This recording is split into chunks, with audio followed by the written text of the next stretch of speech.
ఈ జడ్జిమెంట్ వచ్చిన తర్వాత మా అసోసియేషన్ రెస్పాన్స్ ఏంటి?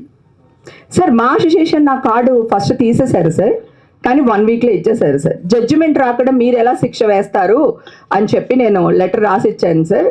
ఆర్టిస్టులకి చైతన్యవంతంగా ఉండడానికే ఇది మనకి అసోసియేషన్ అనేది, కష్టంలో ఉన్న ఆర్టిస్టుల్ని పూర్ పీపుల్ని ఆదుకునేదే అసోసియేషన్ సార్.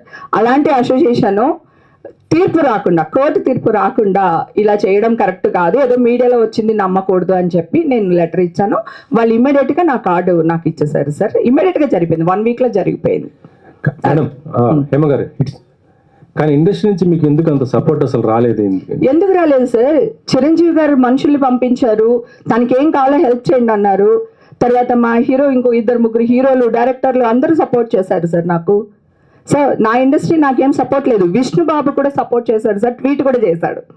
తర్వాత అసోసియేషన్లో ఉంటారు కదా ఇంకా మిగతా వాళ్ళు, మనకి నచ్చినోడు ఉండొచ్చు, నచ్చనోడు ఉండొచ్చు కదా.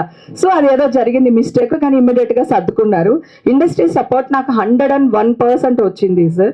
రాలేదనుకండి. చిరంజీవి గారు నాకు ఒక మంచి క్యారెక్టర్ ఇప్పుడు నెక్స్ట్ మూవీలు ఇస్తానని ప్రామిస్ కూడా చేశారు. ఆయన పర్సనల్గా రాకపోవచ్చు నా దగ్గరికి, ఆయన మనుషులతో కవర్ పెట్టారు. నేను ఈ ఇష్యూలో ఉన్నప్పుడు ఎవరి హెల్ప్ తీసుకోలేదండి, ఎవ్వరికి ఫోన్లు చేయలేదండి.